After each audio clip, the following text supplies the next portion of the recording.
Hey, today we will bring you a romantic love story, so let's get started. Don't forget to subscribe to our channel so you don't miss any meaningful stories. Part 1. Betrayal and Explosion. Anna Williams, 24 years old, is a creative employee at Dream Vibe, a small advertising company tucked away on a noisy street corner. With her rebellious green highlighted short hair, sparkling eyes, and a smile always on her lips, she's the office's resident comedian. Her colleagues adore Anna for her ability to turn any tense situation into a laugh. Once, when her boss criticized her design, Anna coolly replied, "Oh, I made it ugly so the clients would remember it longer." No one's forgetting Dream Vibe that easily. The whole room burst into laughter. Even her stern boss couldn't help but chuckle along. Anna is bold and blunt, the type who doesn't hesitate to speak her mind. She once stood in the middle of the cafeteria, pointing at a loudmouth coworker. "Talk trash about me one more time, and I'll shove the sandwich down your throat to shut you up for good." But in love, Anna is oddly naive. She placed all her trust in Jack, her boyfriend from college, whom she'd loved for 5 years. Jack, now a low-level manager at Spark Edge, Dream Vibe's rival company, isn't particularly handsome but has a warm smile that once melted Anna's heart. In the early days, Anna would tease, "Jack, if you ever leave me, I'll become a nun." Jack would laugh heartily, pulling her into a hug. "Who'd dare leave a treasure like you?" She nurtured their relationship like tending a plant, watering it, pruning it, waiting for it to bloom. Over 5 years, she stayed true to herself, believing Jack valued that too. Anna dreamed of a simple wedding, walking hand in hand with Jack into the future. But she never suspected that while she was lost in her dreams, Jack had quietly started tending someone else behind her back. On a Friday afternoon, Anna skipped out of the supermarket with a bag of plump fruit in hand. She'd planned a 5-year anniversary dinner with Jack, roasted chicken, salad, and a plate of oranges for dessert, his favorite. Tonight's gotta be romantic. 5 years of just eating instant noodles is boring as hell, she muttered to herself, grinning as she pictured Jack hugging her from behind in the kitchen, praising her as the #1 chef. On her way home, Anna took a shortcut through the park near her place to save time. A few steps in, she froze when she spotted Jack's familiar car parked under an oak tree. "Huh? Jack said he had a late meeting." She frowned, stepping closer. Through the steamy car window, she saw two figures tangled together. Her heart pounded, a bad feeling rising. She pressed her face to the glass, and then she went numb. Jack was passionately kissing a girl. None other than Lily, her best friend from high school. Blood rushed to her head. Anna stood still for a few seconds, her hand gripping the bag of oranges until it trembled.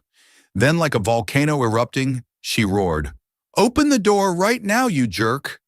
She banged on the car door, her screams echoing through the park. Jack whipped around, his face paling when he saw Anna. Lily hurriedly fixed her clothes, her eyes wide with panic. "Anna, let me explain," Jack stammered, but Anna had lost all reason. "Explain my ass," she yelled, charging forward with the bag of oranges like a warrior heading into battle. As soon as the door opened, before Jack or Lily could get out, Anna grabbed the first orange from her bag and hurled it straight at Jack's face. "You like kissing? Kiss my orange." The fruit smacked him square in the forehead, juice splattering everywhere, as he clutched his face and yelped, "Anna, calm down." But Anna was beyond calming. She threw a second orange, then a third, shouting as she went, "You piece of trash! 5 years I cooked for you, washed your clothes, and now you cheat on me with my best friend? Go die." Lily cowered in the car, sobbing, "Anna, I'm sorry, I didn't mean to." Anna spun toward her, eyes blazing. "Didn't mean to? Did you accidentally fall into his mouth? Don't fake cry. I'm not here to watch your drama."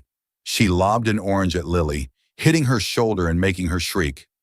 Jack tried to shield Lily, yelling back, "Are you crazy, Anna?" Then he dropped the line that stabbed Anna like a knife. "Who could stand 5 years of dating without doing anything? Did you think you were some saint?" Anna froze, tears welling up, but she clenched her teeth and sneered. "Yeah, I didn't do anything with you because I thought you were decent. Well, now you're free. Go do whatever with her." She flung the last orange, hitting Jack in the chest. then turned and walked away. Jack stood there, face dripping with orange juice, Lily crying beside him, while a few passers-by watched. An older woman even clapped. "Good hit, girl!" Anna marched home trying to stay tough, but as the car faded from view, tears spilled out. She bit her lip, telling herself, "Don't cry over that jerk." But her legs shook and the pain tore through her chest. Jack's words, "Who could stand 5 years of dating without doing anything?" echoed in her mind, shattering her trust like a hammer blow. Anna rushed home, her heart in chaos, wanting nothing more than to hide in a corner and scream. Part 2. Pain and Self-Destruction. The Fateful Night. Anna rushed home, her trembling legs nearly giving out beneath her. She shoved the door open, slamming the old wooden frame so hard the hinges screeched. Her bag dropped to the floor, but she didn't bother picking it up. She just collapsed into the corner of the living room, burying her face in her hands and sobbing uncontrollably. "I'm so stupid, so damn stupid," she wailed, her voice breaking with hiccups. Tears poured out like rain, soaking the sleeves of the sweater she'd once worn on dates with Jack. Her small apartment, where she'd once dreamed of building a family with Jack, now felt like a box trapping her pain. Anna looked around. The sofa where Jack used to cuddle her while watching movies. The dining table where she'd meticulously cooked for him. All of it now just shattered memories. She tormented herself. Who was I saving myself for? 5 years of holding back just to be laughed at? Jack's words, "Who could stand 5 years of dating without doing anything?" cut into her heart like a knife. That bastard dared to say that to me, like I'm some piece of trash, she screamed, pounding her fist on the floor until her knuckles turned red. The mix of pain and humiliation was unbearable. Anna stood up, stumbling to the fridge, and yanked out a cheap bottle of red wine left over from last month's birthday. "You think I'm some saint, Jack? I'm not. I'm just an idiot," she muttered, chugging straight from the bottle without bothering with a glass. Wine spilled past her lips, trickling down her neck, but she didn't care. A self-destructive impulse surged within her. If I'm worthless to everyone, if I'm just a joke, then I'll ruin it all. I don't need to hold back anymore. She hurled the bottle to the floor, the sound of shattering glass ringing out like a declaration of war against herself. Wiping her tears, she stood up, shouting, "Fine, I'll show you how I live now." Then she stormed out of the house, fueled by rage and a reckless resolve. Anna marched into a nearby bar, a place she'd once scoffed at as for posers who live for attention. But tonight, she wasn't the cheerful Anna anymore. She barreled up to the counter and barked, "Give me a whiskey. No, 2. I need a drink to forget everything." The young bartender glanced at her red-rimmed eyes and shaky voice, but poured the drinks without a word. Anna grabbed the glass of whiskey and downed it in one gulp, her face scrunching at the bitter burn that hit her nose. "Men are all garbage," she mumbled, her words starting to slur as the alcohol took hold. She turned to the stranger sipping beer next to her. "Hey, you got a girlfriend? If you do, watch out, or she'll cheat on you with your best friend." The guy gave an awkward laugh, shook his head, and slipped away. Anna burst into laughter, but it quickly turned into sobs. "I don't need to hold back anymore. I don't need anyone's pity," she told herself, ordering a third drink, then a fourth. The alcohol sent her head spinning, but Jack's words still echoed. Who could stand 5 years of dating without doing anything? Anna slammed her hand on the counter, yelling, "Yeah, I didn't do anything with you, so what? Now I'll do whatever I want, and you can't stop me." A few people nearby turned to stare, some snickering, but Anna didn't care. She slumped back in her chair, eyes glassy, then noticed a man sitting at the end of the bar. He wore a sleek black suit with sharp features and deep, brooding eyes that seemed lost in thought. "Pretty hot," Anna muttered, a smirk tugging at her lips. In her drunken haze, a wild idea sparked. If I've got nothing left, why not try with him? She stood up, staggering toward him, driven by impulse and despair. Anna approached the man, bracing herself against the bar to stay upright, then locked eyes with him. "Hey, you, want to sleep with me?" Her voice was bold yet trembling, as if daring the world to push back. The man, David, looked up, his dark brown eyes flickering with surprise. He frowned and replied coolly, "You're drunk. Go home." But Anna wouldn't back down. She plopped into the seat next to him, smirking. "So what if I'm drunk? If you won't sleep with me, I'll find someone else. Plenty of guys out there would." David studied her, a hint of hesitation in his gaze. Anna leaned closer, her tone dripping with provocation. "What? Scared? Or are you like that jerk, just all talk and no action?" David sighed, clearly reluctant to get involved, but her threat to find someone else made him relent. "Fine," he said curtly, standing up as Anna grabbed his hand. In her drunken stupor, she suddenly threw her arms around his neck, standing on tiptoe to kiss him hard on the lips. David stiffened but didn't push her away, letting her lean against him as he guided her out. That night's memories were fragmented for Anna. She recalled dragging David out of the bar, the cold feel of his lips tinged with alcohol, and the pounding of her heart in her chest. But the next morning, she woke up in a luxurious penthouse, her head throbbing like it had been hit with a hammer. She lay in bed, fully covered by blankets, her clothes still on, no sign that anything had happened. On the bedside table was a handwritten note, "Don't hurt yourself over someone else. David." Anna read it, stunned, then let out a bitter laugh. "Damn it, what the hell did I do? And he really didn't do anything?" She clutched her head, a mix of shame and shock washing over her, hardly believing that the handsome stranger had been so decent. Part 3. Hilarious Coincidence. The CEO's Secret. A week had passed since that fateful night at the bar, and Anna was slowly regaining her footing, though the wound in her heart hadn't fully healed. She told herself to focus on work to forget Jack and the humiliation of his betrayal. Today was a big day.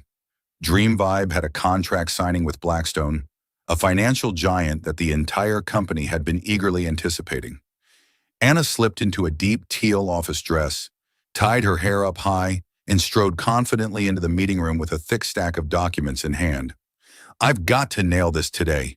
No way I'm letting that jerk Jack think I've fallen apart because of him," she muttered, forcing a strained smile in the mirror before heading out. The meeting room was packed, the atmosphere tense yet buzzing with excitement. Anna's boss, Mr. David, stood up to introduce the guests. "Today, we're honored to work with the Blackstone Corporation, and this is their CEO, Mr. David Blackwell." Anna was busy adjusting her papers, not paying much attention, until a deep, cool voice cut through. "Pleasure to collaborate with Dream Vibe." Her head snapped up, and her heart nearly stopped. Standing before her, in an elegant black suit with sharp features and those deep brown eyes, was the very man she dragged out of the bar last week, David. Anna was so shocked she nearly dropped her files, her mouth falling open, but no words coming out. "Oh my God, why him?" she screamed internally, her face burning like she'd been splashed with boiling water. David glanced at her, a flicker of recognition in his eyes, but he quickly resumed his professional, icy demeanor. "I've reviewed Dream Vibe's team," he said evenly, "and I'd like Miss Williams to manage this project, reporting directly to me." The room erupted in applause, her colleagues turning to congratulate her, but Anna just wanted to sink through the floor. "What? Work with him? After that night I hugged his neck and kissed him?" She sat frozen, her mind spinning, silently praying for the ground to crack open and swallow her whole. David took his seat, his gaze sweeping over Anna again, the corner of his mouth twitching as if suppressing a smile. Anna bit her lip, thinking, "I'm screwed, he remembers me. But why pick me? Is he messing with me?" She had no idea this encounter was just the start of a string of comical troubles ahead. The first meeting between Dream Vibe and Blackstone kicked off right after, and Anna resolved to stay professional so no one would suspect anything between her and David. But life had other plans. As she stood to present the project plan, her hands trembling from nerves, she accidentally knocked over a tray of coffee on the table. A full cup of hot coffee splashed onto David's suit, making him pause mid-motion while Anna yelped, "Oh my God, I'm so sorry." She fumbled for tissues to wipe it off, but the more she dabbed, the worse it got, the coffee spreading across his chest. The room fell silent, her colleagues staring like she'd just triggered a catastrophe. David furrowed his brow, giving her an unreadable look, then suddenly said, "Do you have a habit of ruining people, Miss Williams?" His tone was cold but laced with a hint of teasing, prompting a few chuckles around the room. Anna blushed furiously but refused to back down, retorting, "No, I'm just good at throwing things. Want to test me?" She mimed tossing the tissue and the room burst into laughter. Even her stern boss cracked a smile. David's lips twitched upward, but he didn't reply, though his eyes glinted with faint amusement. Throughout the meeting, Anna tried to avoid looking at David, but he kept firing project-related questions at her, forcing her to respond. When she stumbled over some figures, flustered beyond reason, David quietly corrected her on the board, saying calmly, "I think you meant 15%, not 50%, right?" Anna blinked, nodding frantically. Yes, that's right," she thought to herself. "How'd he know to fix that for me? Don't tell me he's been watching me this whole time." After the meeting, her coworkers patted her shoulder. "Anna, the CEO's got his eye on you." She forced a laugh, not sure if that's a good thing or a punishment. But deep down, David's blend of coolness and subtle kindness left her rattled. Post-meeting, Anna sat at her desk, cradling her head as she mulled over David. That night at the bar kept replaying, her dragging him out, kissing him, then waking up with nothing having happened. "Does he look down on me?" she wondered, biting her nails anxiously. "I was drunk, begging him to sleep with me, and he didn't do anything. Does he think I'm some lunatic?" The thought made her cringe, yet piqued her curiosity. David was aloof, enigmatic, but he didn't seem to judge her, which threw her off balance. She recalled his gaze in the meeting, not scornful but observant, with a trace of something she couldn't pin down. "Why'd he pick me for the project? Coincidence or on purpose?" she muttered, standing to make coffee to clear her head. Then she laughed at herself. "Whatever, I'm tough. I've got nothing to be shy about. If he looks down on me, so be it. I'll still do my job well." She resolved not to let personal baggage derail her work, though David still lingered in her mind. The next day, Anna got an email from David requesting a detailed project report by the end of the week. His tone was curt and frosty. "Ms. Williams, I need the report by Friday. Don't disappoint me." She read it, pouting. What's with the seriousness? Don't tell me he's mad about the coffee. Unbeknownst to her, behind David's cryptic demeanor was a quiet concern she hadn't yet noticed. Anna sighed, muttering, "Fine. You want to play?" "I'll play." She started typing the report, grumbling under her breath. "Let's see who breaks who first." Part 4. Climax. Confrontation in the past. Anna had grown accustomed to working with David after a few weeks of collaborating with Blackstone. Though he maintained his cool, professional demeanor, the way he quietly fixed her mistakes during meetings or subtly smirked when she clumsily dropped things made it impossible for her to dislike him. Still, she couldn't help but wonder, why is a handsome, wealthy guy like him so alone? Does no one put up with that icy personality? She often mused this to herself whenever she saw David sitting solo in the meeting room, his deep eyes hiding an ocean of secrets. One afternoon, while Anna munched on a sandwich in the company cafeteria with colleagues, she overheard gossip about David. Jenny, the chatty receptionist, lowered her voice dramatically. "You guys know what? Blackstone's CEO David almost got married 3 years ago." Anna paused mid-bite, pretending not to care, but her ears perked up. "Really? Why didn't he?" Tom, the designer, pressed. Jenny sipped her water and continued. "Rumor has it his fiancée, a famous model, cheated on him right before the wedding. She hooked up with her manager and got caught red-handed in a hotel." Anna nearly choked on her drink, coughing loudly as the table turned to look at her. "You okay, Anna?" Jenny asked. Anna nodded, wiping her mouth to hide her shock. "Yeah, fine, keep going." Jenny giggled and went on. "They say David had everything ready, the ring, the venue, the guests, the works. But when he found out, he called off the wedding on the spot. No explanation. He hasn't mentioned romance since. People say he lost all faith in love." Tom nodded. "No wonder he's so cold. I'd probably swear off dating too if that happened to me." Anna sat quietly, her mind reeling. She pictured David, the man she'd pegged as an emotionless ice block, standing amid the wreckage of a canceled wedding, holding a ring with nowhere to put it. Funny how that works, she muttered inwardly. We both got cheated on. She recalled the day she pelted Jack with oranges, the sting of betrayal from someone she trusted most. Suddenly, Anna felt an odd kinship with David. Guess he's not so different from me, she thought, a mix of amusement and bitterness swirling inside. That afternoon, during a team meeting, Anna observed David more closely. He sat across from her, reading documents with an expressionless face, but she noticed small details she'd overlooked before. The way he gripped his pen tightly when stressed, the faint sigh he let out when he thought no one heard. He's not cold, she told herself. He's just built walls so no one can hurt him again. She remembered that night at the bar when she dragged him out and kissed him. He didn't take advantage of me, not because he didn't want to, but because he's scared. The realization hit her, and she zoned out, forgetting she was holding a cup of water until it spilled across the table. David looked up, frowning. Ms. Williams, you all right? Anna snapped back, forcing a laugh. Yeah, fine, just lost in thought. She grabbed a tissue to wipe the table, but inwardly wondered, if he's been hurt like me, why'd he pick me to work with? Coincidence or something more? After the meeting, Anna lingered alone in the room, staring out the window. She mumbled, David Blackwell, you're one tough puzzle. But so what if you got cheated on? I did too, and I'm still doing fine. She laughed aloud, imagining them swapping betrayal stories like old friends.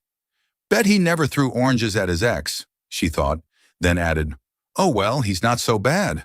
At least he didn't do anything to me that night.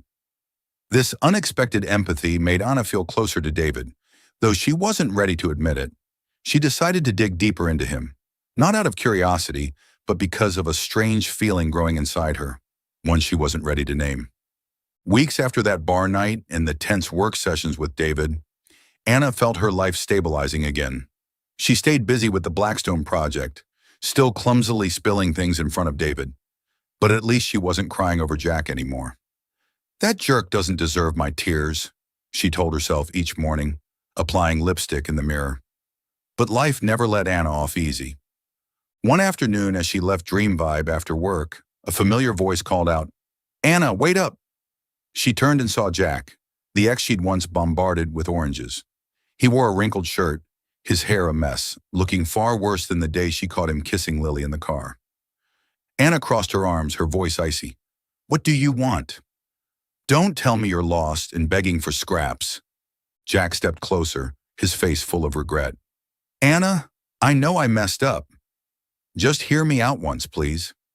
Anna smirked, tilting her head like she was sizing up a wet dog. Messed up? Oh, how cute. You just figured that out now, after you and my best friend played tonsil hockey in your car? Jack bowed his head, his voice shaky. Lily tricked me, Anna. She said she was just comforting me because I was stressed from work, and things went too far. I didn't mean to betray you. Anna burst into laughter so loud that passers-by turned to stare. Lily tricked you? You think I'm a 3-year-old? She said, dripping with sarcasm. Did you accidentally fall into her mouth? Or were you forced to strip and hug her in the car? Don't act in front of me. I'm not here for it. Jack reached for her hand. Anna, I'm really sorry. I know how good you were to me. 5 years, and I've never met anyone like you. Give me another chance. Anna yanked her hand back, eyes blazing. You think I'm a dumpster you can crawl back to? You threw me away, got bored with her, and now you're back? Get lost. She pointed down the street, her shout making Jack flinch. I gave you 5 years and you paid me back with a giant pair of horns on my head. What do you want now? For me to be stupid again? She sneered, shaking her head. Dream on, Jack. I'm not that naive girl anymore. Jack wouldn't give up, dropping to his knees in the street, pleading, Anna, I beg you. I'll fix it. I'll do anything to make it up to you. Anna watched, unmoved, finding it comical. Kneeling? Did you learn that from a Korean drama? Too bad I don't like cheap shows, she said, turning to leave. But then a deep, cold voice cut in from behind. She told you to get lost. Didn't you hear?" Anna spun around, shocked to see David standing there, hands in his pockets, his sharp gaze fixed on Jack. He stepped forward, grabbing Anna's hand naturally and pulling her close.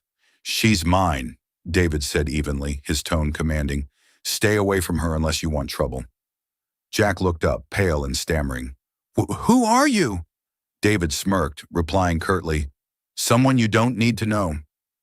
Anna stood still, heart pounding, not from fear, but from sheer surprise. "Mine? He just said, I'm his," she thought, torn between embarrassment and amusement.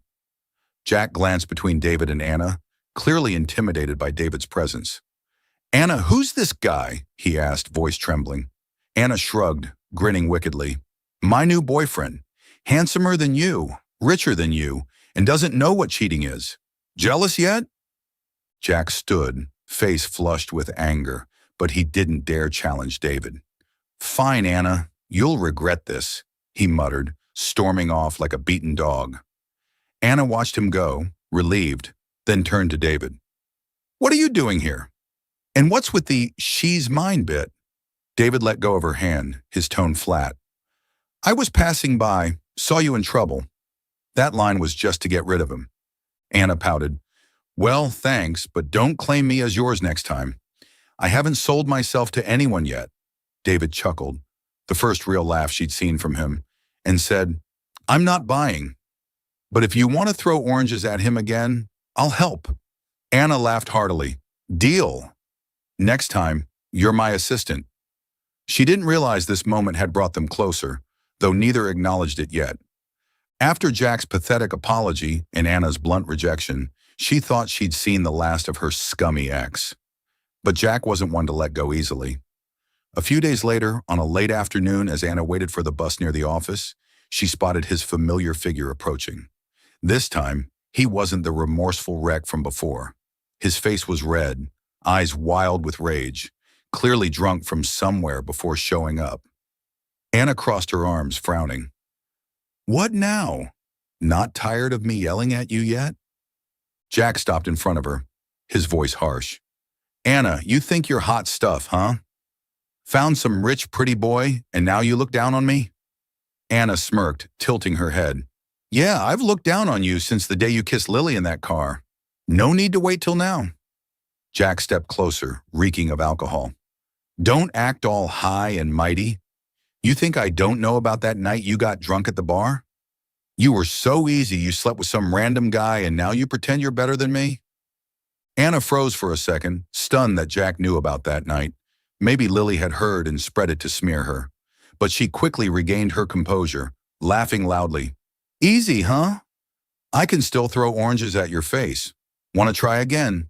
She pointed at him, voice defiant. "You think you've got any right to judge me? You betrayed me first, and now you dare bark nonsense here? You're pure trash." Jack exploded, shouting, "Yeah, you're so great, but you're just easy. Your new guy'll ditch you soon enough." His words were like fuel on a fire, but before Anna could snap back, a cold, deep voice interrupted. "Had enough yet?" Anna turned, shocked to see David approaching, hands in his pockets, his piercing gaze locked on Jack. He stood beside her, towering over Jack, his presence overwhelming enough to make Jack step back instinctively. David sized Jack up, his voice steady but powerful. "She's stronger than you by 1,000 times. You're not even worthy of comparison, let alone opening your mouth to insult her." Anna stood there, heart racing, not from fear but from exhilaration. "He's defending me, and he called me strong," she thought, a grin tugging at her lips. Jack stammered, Who are you to talk to me like that?" David smirked. "Her boyfriend. And you? A loser?" Jack's face burned red, trembling with fury, but David's calm confidence left him powerless. Anna jumped in, voice dripping with sarcasm. "Hear that, Jack? He's my boyfriend, and you're just trash I tossed out ages ago. Stop stinking up the air." She crossed her arms, glaring at him with contempt, reveling in David's backup. Jack gritted his teeth, pointing at Anna. "Fine, enjoy yourselves, but you'll regret this, Anna." He stumbled off, drunk and humiliated. Anna watched, laughing. "Regret? I only regret not chucking a dozen more oranges at you. She turned to David, still surprised. Passing by again? How do you always show up when I'm in a mess? David relaxed his stance, voice cool. I just finished a meeting nearby, saw you getting harassed, so I stepped in. Anna pouted, teasing. Yeah, and played hero again, huh? What's with the her boyfriend thing? When do you appoint yourself that?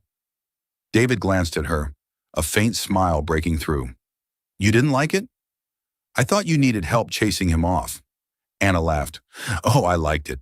But next time you want to be my boyfriend, ask me first, or I'll throw oranges at you too. David didn't reply, just nodded slightly, but his eyes held a rare warmth. Anna stood there, thrilled from sending Jack packing and flustered by David's words. She's stronger than you by 1,000 times, echoed in her mind, making her smile unconsciously. This guy's cold as hell, but damn useful, she thought, feeling lighter than ever. This showdown wasn't just a win over Jack. It was the moment Anna realized David wasn't just a mysterious CEO. He was becoming a vital part of her life. Part 5.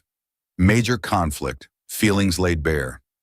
After the tense confrontation with Jack at the bus stop, Anna thought her ex would vanish from her life for good. But Jack wasn't the type to let go of his grudge so easily. A few days later, as Anna sat in the Dream Vibe office typing up a report for the Blackstone project, she noticed an odd shift in the air. Colleagues began whispering, some casting strange glances her way, and even Jenny, the gossipy receptionist, dodged her when she asked to borrow a pen. What's wrong with everyone? Anna muttered, shrugging it off and returning to work, assuming they were just buzzing about the latest Korean drama. But at lunch, the truth came crashing down. Tom, the kind-hearted designer, pulled Anna aside in the cafeteria and whispered, Anna, have you heard the rumor? They're saying you slept with CEO David to land the Blackstone project manager role. Anna froze, nearly dropping her sandwich. What? Slept with David? Who said that? She shouted, drawing stares. Tom scratched his head, hesitant. Word is Jack started it. He told some folks at SparkEdge, and it spread here. He's saying you're easy, that you'd sleep with anyone to climb the ladder. Anna felt her blood boil, her hand clenching the sandwich until it crumpled. That bastard Jack, she growled, shooting to her feet. She stormed out of the cafeteria, ignoring curious eyes, ready to hunt Jack down and give him hell. But she stopped herself, thinking, no, I can't let that jerk drag me into the mud again. She returned to her desk, but her chest burned with rage. The rumor spread like wildfire, and by day's end, the whole office was abuzz. An older coworker even sniped as she passed by. Pretty clever, knowing how to climb high, huh? Anna wanted to hurl her computer at the woman's face. The next day, the rumor grew uglier. A group huddled by the water cooler, murmuring, heard Anna threw herself at CEO David right from the contract signing. Bet she got drunk and messed around, just like that night at the bar. Anna happened to walk by and caught every word. She stopped, crossed her arms, and smirked. If you've got something to say it loud. Why whisper like rats? The group flinched, falling silent. But one bold guy piped up, well, people say you slept with the CEO to get ahead, right? Anna trembled with fury, but instead of crying or explaining, she burst into laughter. So what if I slept with him? He's 100 times hotter than Jack, 1,000 times richer. I'd come out ahead. She pointed at the guy, voice defiant. But let me tell you, I got this job with talent, not whatever you're imagining. Believe it or don't, otherwise get lost. The group stood dumbfounded, too stunned to reply, and quietly dispersed. Anna turned away, striding off with pride, but inside her heart ached. I didn't do anything wrong. Why do I have to deal with this? She thought, eyes stinging as she fought back tears. The rumor eventually reached David. At the next Blackstone team meeting, Anna sensed an unusual heaviness in the room. She presented her plan, but some colleagues eyed her suspiciously. When the meeting ended, David spoke up. I have something to address. He stood, his icy gaze sweeping the room. I've heard rumors that Ms. Williams advanced due to a personal relationship with me. Let me be clear, that's a lie. His deep voice carried unshakable authority, silencing everyone.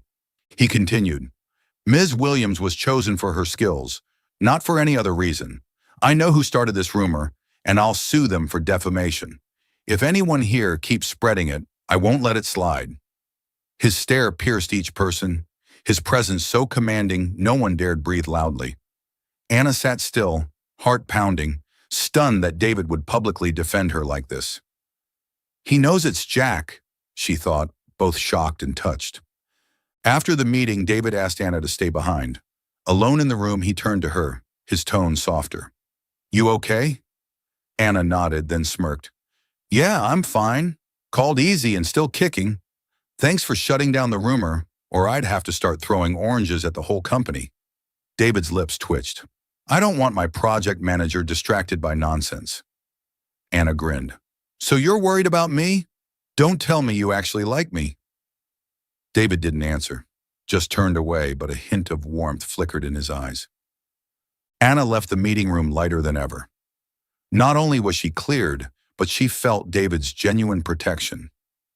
This guy's cold, but pretty reliable, she thought, whistling as she walked. The rumor faded, and Anna knew that no matter what Jack tried, she'd stand tall, especially with David backing her up. After David quashed the office rumor, Anna sensed a subtle shift in their relationship. He remained distant and professional, but his quiet corrections during meetings and timely rescues made it impossible to see him as just a detached CEO anymore. She started noticing little things, the way he furrowed his brow over reports, how he always sat alone in the break room with black coffee, no sugar. This guy's really lonely, she often thought, a mix of curiosity and empathy sparked by the story of his past she'd heard from coworkers. One late evening, with the office empty, Anna stayed behind to finish the final Blackstone report. She sat in the meeting room, typing like a storm, muttering, "Done with this, and I can rest. God, I'm exhausted." The door creaked open, and David walked in, holding a coffee cup. Anna jumped, looking up. "What are you doing here? Don't tell me you're checking my report at midnight." David didn't reply immediately, just set the coffee on the table in front of her, saying evenly, "I saw the meeting room light on. Figured you were still here." Anna eyed the coffee, then him, smirking. "Oh, you can care about people? I thought you only knew how to freeze the world out." David sat across from her, not arguing, just giving that rare half-smile she was starting to recognize. "You're working too hard," he said, his tone gentler than usual. Anna shrugged. "Gotta, or you'll kick me off the project, right? I'm pretty attached to this manager gig." But she didn't expect her joke to spark a conversation she'd never imagined. David studied her for a moment, his deep eyes weighing something. Then he said out of nowhere, "I like you." Anna, mid-sip, nearly choked, coughing so hard tears welled up. "What? What did you just say?" she sputtered, wiping her mouth, staring at him like he was an alien. David didn't repeat it, just went on, his voice low but firm. "I've liked you since that night you were crying and rambling at the bar." Anna blinked, her mind flashing back to that fateful night, drunk, dragging David out, kissing him, then waking up fully clothed. "Wait," she said, skeptical. "You liked me since then? When I was wasted, begging you to sleep with me?" David nodded, his lips curving slightly. "Yeah. You were crying, cursing men as trash, then asked if I wanted your first time. I'd never met anyone so honest." Anna burst into laughter, loud enough to echo through the room. "Oh my God, are you crazy? You liked me because I was crying and babbling? Do you have a thing for lunatics or something?" She clutched her stomach, but David didn't join her laughter, just watched with a rare softness. "No," he said, "I like you because you're real. You cry when you're hurt, yell when you're mad. You don't hide anything. I can't do that." Anna stopped laughing, staring at him, seeing him open up for the first time. She tilted her head, teasing. "Oh, so you like me because I'm good at throwing oranges? Or because I spilled coffee on your suit?" David chuckled, a short, genuine sound she'd never heard before. "No," he replied, "because you're honest. You remind me what it's like to trust someone, something I lost a long time ago." Anna went quiet, caught off guard by his reference to his past. She recalled the co-worker's story, his fiancée cheating right before their wedding, leaving him broken. "So," she said softer, You like me because we're alike. Both got cheated on? David frowned slightly, then nodded. Maybe, but you're different. You didn't let that pain crush you. You're stronger than I thought. His compliment made Anna blush, but she masked it with a quip. Strong? Yeah, strong enough to chuck oranges at my ex. Want to try? David laughed again, shaking his head. No, I don't want to be your ex. Anna's heart skipped, but she played it cool. Oh, planning to be my new boyfriend? Don't get ahead of yourself. I haven't said yes. David didn't reply, just gazed at her with warmth, as if he'd decided something long ago. I'm not rushing, he said, standing, but I wanted you to know. You don't have to answer now. He turned to leave, but Anna called after him. Hey, David, if you really like me, don't let me spill coffee on you again. I'd be mortified. He paused, glanced back, and nodded. Deal. Next time, I'll hold the cup for you. Anna sat alone in the meeting room, clutching the coffee he'd brought, her mind a tangled mess. He liked me since that night? What's wrong with this guy? She muttered, laughing and shaking her head. But deep down, she couldn't deny his confession stirred her. Honest, huh? Yeah, I'm honest. But he's not bad either, she thought, smiling dazedly. That night of crying and ranting wasn't just an embarrassment anymore. It had become the strange thread tying her to David in a way she'd never expected. After David's late-night confession, Anna couldn't stop thinking about him. His words, I've liked you since that night you were crying and rambling, looped in her head like a stuck song. Sprawled on her sofa at home, hugging a pillow, she stared at the ceiling, mumbling, He's nuts, liking me from when I was drunk and cursing life? So why do I feel kinda happy? She laughed, but it faded as she noticed her heart racing whenever David crossed her mind. In the days that followed, Anna tried acting normal around him at work.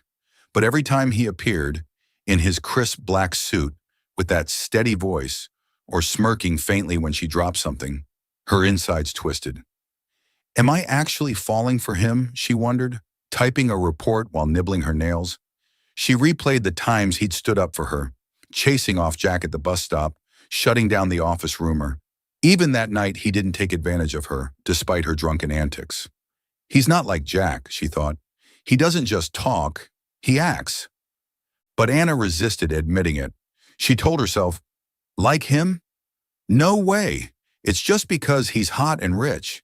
Anyone would feel a little something. She paced her living room, grasping for excuses. I'm Anna Williams, strong, independent. I don't need a man. I just leaned on him when I was weak, right? But she stopped, catching her reflection in the mirror, her eyes sparkling at the thought of David. Damn it, I can't fool myself anymore, she muttered, sinking to the floor with her face in her hands. Anna started recalling every detail about David, how he quietly fixed her mistakes in meetings, brought her coffee late at night, said, You're stronger than I thought, with that gentle look. He gets me, she thought, her heart warming. Not because he's a CEO, not because he's rich or handsome, but because he sees the real me, the girl who cries, curses, and throws oranges at her ex. She laughed, picturing David watching her pelt Jack, not judging, just silently standing by her. She thought of David's past, betrayed by his fiancée days before their wedding. He's like me, hurt but still here, she murmured. No, he fell apart. He just hides it behind that cold mask. Me, I let it all out. Anna realized that difference was what drew them together. He understood her pain, not through words but actions. I really like him, she whispered, finally admitting it without dodging. But admitting it didn't mean accepting it easily. She stood, pacing again, arguing with herself. Love him? I just got free of Jack. How can I jump into another guy? What if he betrays me too? She recalled the humiliation of seeing Jack kiss Lily, the sobs in her empty apartment. No, I don't want to hurt again. She shook her head, trying to smother her growing feelings. Then she paused, gazing out at the starry night sky. But David's not Jack, she told herself. He didn't use me, didn't mock me, didn't leave me alone when I needed someone. She remembered that bar night, drunk, dragging him out, Yet he kept her safe despite every chance to do otherwise. He's not that kind of guy, she thought, feeling trust bloom for the first time since her 5-year heartbreak. Anna plopped onto the sofa, hugging her pillow, grinning like a fool. I love David, not because he's a CEO, not because he saved me from Jack, but because he gets me, the crazy, honest-to-a-fault me. She laughed loudly. Strong or not, love's love. Life's short. Why not? She grabbed a water bottle from the fridge, chugging it like she was sealing her resolve. All right, David Blackwell. You dare like me? I'll like you right back. Let's see who caves first. The next day at the Blackstone meeting, Anna looked at David differently. He was still cool and professional, but when he asked, Ms. Williams, how's the report? She replied with a sly grin. Done, but you better check it carefully, or I'll spill coffee on you again. David's lips twitched. No reply, but his eyes softened. Anna sat back relieved, thinking, love's fine, but I'm still Anna. Strong and not taking anyone's crap. She knew that even if she loved David, she'd stay herself, and that, she was sure, was what he loved about her too. Part 6. Complete Happiness. The collaboration between Dream Vibe and Blackstone finally wrapped up after months of intense work. To celebrate, the company threw a grand party at a luxurious hotel in the city center. Anna slipped into a striking red dress, her hair tied high to reveal her slender neck, stepping in with a radiant smile. Tonight, I'm letting loose, she muttered, adjusting her dress while thinking of David. Having realized her feelings, Anna decided it was time to take action. No more waiting for David to make a move. She'd confess herself. Strong means strong, but love means speaking up, she told herself, brimming with resolve. The party buzzed with energy. Colleagues clinked glasses, laughter filling the room. Anna mingled in the crowd, a glass of wine in hand, her eyes scanning for David. He arrived late, cutting a sharp figure in his black suit, his cool demeanor still drawing every gaze. He approached the leadership table, shook a few hands, then quietly grabbed a drink and stood off to the side. This guy's always alone in a crowd, Anna thought, amused yet touched. After a few glasses, the wine emboldened her. Taking a deep breath, she marched to the small stage mid-room, where the band had just paused for mingling. She snatched the mic from the MC, turning every head. Listen up, everyone, she shouted, her voice booming through the speakers. Colleagues gaped, some whistling in encouragement. Anna grinned, pointing at David. David Blackwell, I've got something to say to you. David froze, his glass hovering midair, eyes locking onto her. The room went silent, whispers rippling. What's she doing? Anna didn't care. She bellowed on. David, I like you. Liked you since that night I dragged you out drunk, since you shut down those rumors for me, since the way you're cold but still care. Can't handle it? Reject me then? Otherwise, stand there and hear me out. The room erupted. Claps, cheers, laughter. Anna stood on stage, heart pounding, but fearless. I said it. Now he can do what he wants, she thought, staring him down. David set his glass aside, weaving through the crowd, his gaze unwavering. As he reached the stage's edge, everyone held their breath. He looked up, lips twitching. I can handle it. Then to gasps, he climbed on stage, pulled Anna close, and kissed her deeply, bold and unrestrained, as if he'd been waiting for this moment forever. Thunderous applause broke out, colleagues whooping wildly. Anna froze for a second, then hugged him back, laughing mid-kiss. You can handle it, huh? Fine. You're mine now. David pulled away, his eyes soft. I've never not handled you. Anna blushed but teased. Yeah? Reject me, and I'd have thrown oranges at your face. They laughed together, the party's twinkling lights and cheers sealing them as a couple before all. Anna's bold confession spread like wildfire through the company and the ad industry. Jack, still at Spark Edge, couldn't escape hearing about it. Already bitter from Anna's rejection, he seethed seeing her happy with someone like David. But fate wasn't done with him. One morning, news broke. Spark Edge faced an investigation for financial fraud. The company had inflated revenue to lure investors, and Jack, a low-level manager, was directly involved. Evidence showed he'd faked reports to hide losses, chasing a promotion. When economic police raided the office, Jack was summoned for questioning. Trembling, he pleaded, "I was just following orders." But no one bailed him out. Spark Edge fired him on the spot to save face, and he lost his job in disgrace. Jobless, Jack scraped by on meager savings. Desperate, he called Anna, begging, "Anna, I messed up. Please ask David to help me find work." She smirked over the phone. "You think I'm a charity? You dug your grave. Crawl out yourself." She hung up, pitiless. Jack stood in his rundown apartment, staring at the blank screen, knowing he'd lost everything: his career, dignity, and any shot at Anna. Meanwhile, Lily, Anna's former best friend, fared no better. Dumped by Jack after his scandal, she heard about Anna and David's romance. Scheming, she figured a rich CEO like David could be seduced. Dressed to impress, she strutted into Blackstone's HQ, requesting a meeting under the guise of business. When ushered into his office, she flashed a flirty smile. "David, I'm Anna's friend. I think we could work together. Beyond business, too." David sat behind his desk, his icy gaze raking over her. He didn't stand, replying curtly, "I'm not interested." Lily pressed on, stepping closer, reaching for his hand. "You don't know me yet. I could make you happier than Anna." David pulled back, rising, his voice cutting. "I don't like people who can't throw oranges." Lily blinked. "Throw oranges? What's that mean?" David smirked. "Anna would get it. Now leave before I call security." Humiliated, Lily stormed out, fuming. She hadn't expected such a brutal rebuff, and "can't throw oranges" slapped her confidence down. Word spread, turning her into a laughingstock among friends. Jack and Lily, the duo who'd betrayed Anna, now reaped their just deserts, wallowing in failure and isolation. Anna and David's relationship bloomed after the party. No longer distant, they dined together often, and Anna grew used to David's quiet care in his own way. One evening, he invited her to his penthouse, where it all began that drunken night. She stepped in, scanning the lavish space, laughing. "God, last time I was here, I thought I'd been kidnapped." David stood by the window, turning to her. "You're more King Shang this time." Anna flopped onto the sofa, teasing, "Yeah, awake enough to see what you'll do to me." But she didn't expect what came next. David approached, knelt before her, holding a small box. Anna gaped. "Wait, what are you doing? Don't tell me."